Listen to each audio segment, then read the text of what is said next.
Base form এর অন্য নামগুলো কি কি?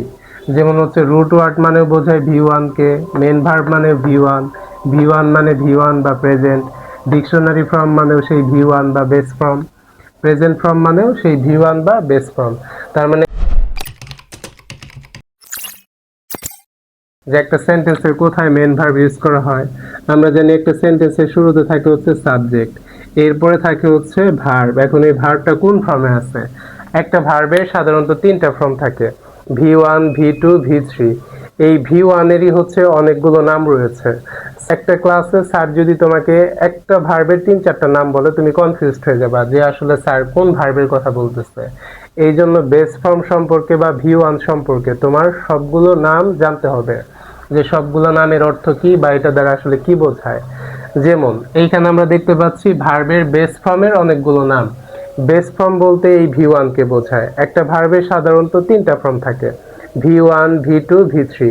ভি ওয়ান হচ্ছে প্রেজেন্ট, ভি টু হচ্ছে পাস্ট, ভি থ্রি হচ্ছে পাস্ট পারফেক্ট। তাহলে এই ভি ওয়ানের অনেকগুলো নাম রয়েছে। এই ভি ওয়ান কে বলা হচ্ছে ভার্বের বেস ফর্ম, ভার্বের রুট ফর্ম, যে root verb, main verb, V one, ভার্বের প্রেজেন্ট ফর্ম, ডিকশনারি ফর্ম। তাহলে এই ভি ওয়ানকে এতগুলা নামে ডাকা হচ্ছে। তার মানে একটা সেন্টেন্সের যেখানে ভি ওয়ান আছে সেটাই হচ্ছে ভার্বের বেস ফর্ম, মেইন ভার্ব বা রুট ওয়ার্ড বা ডিকশনারি ফর্ম বা ভার্বের প্রেজেন্ট ফর্ম। এখন আমরা এখানে দেখতে পাচ্ছি গো। গোর কয়টা ফর্ম আছে? তিনটা, গো, ওয়েন, গন। তাহলে গো হচ্ছে কত নাম্বারে আছে? এক নাম্বারে। সেই ক্ষেত্রে এটা হবে ভার্বের বেস ফর্ম বা হচ্ছে ভি ওয়ান। ঠিক সেম ভাবে এইখানে আছে গোস। গোস কেন হয়েছে? যদি থার্ড পারসন সিঙ্গুলার নাম্বার থাকে, ভার্বের সাথে এস বা ইয়েস যুক্ত হয়, তাহলে এইটা হচ্ছে ভি ওয়ান। এরপর আছে আই ইট রাইস, আমি ভাত খাই। ইট শব্দের অর্থ হচ্ছে খাওয়া, তাহলে ইট ভার্বের কততম ফর্মে আছে? ইট ভার্বের কত নাম্বার ফর্মে আছে? যেমন ইট, অ্যাট, ইটেন। তাহলে ইট, অ্যাট, ইটেন, ইট হচ্ছে ভার্বের এক নাম্বার ফর্ম।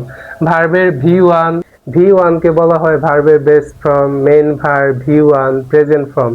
তার মানে এই ইট হচ্ছে এখানে ভার্বের বেস ফর্ম বা হচ্ছে ভি ওয়ান। ঠিক সেম ভাবে এইখানে আমরা দেখতে পাচ্ছি শি অলওয়েজ স্টাডিজ হার্ড, সে সবসময় কঠোর পড়াশোনা করে বা হচ্ছে কঠিন পড়াশোনা করে।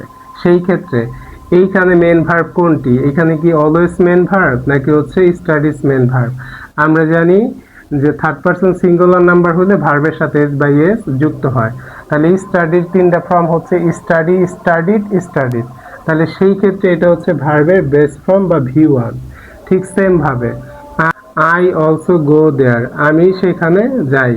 এখন গো শব্দের অর্থ হচ্ছে যাওয়া। আমরা আগেই জানি গোর তিনটা ফর্ম আছে, গো, ওয়েন, গন। সেই ক্ষেত্রে গো হচ্ছে ভার্বের ভি ওয়ান। এইটাকেই বলা হয় হচ্ছে ভি ওয়ান বা হচ্ছে ভার্বের বেস ফর্ম। বেস ফর্ম এর অন্য নামগুলো কি কি? যেমন হচ্ছে রুট ওয়ার্ড মানে বোঝায় ভি ওয়ান কে, মেন ভার্ব মানে ভি ওয়ান মানে ভি ওয়ান বা প্রেজেন্ট, ডিকশনারি ফর্ম মানেও সেই ভি ওয়ান বা বেস ফর্ম, প্রেজেন্ট ফর্ম মানেও সেই ভি ওয়ান বা বেস ফর্ম। তার মানে তোমাকে এই প্রত্যেকটি ভার্বের নাম মুখস্থ করতে হবে, যে হচ্ছে এই সবগুলো ধারা এই ভি ওয়ানকে বা হচ্ছে ভার্বের বেস ফর্মকে বোঝায়। এইটা তোমাকে জানতে হবে।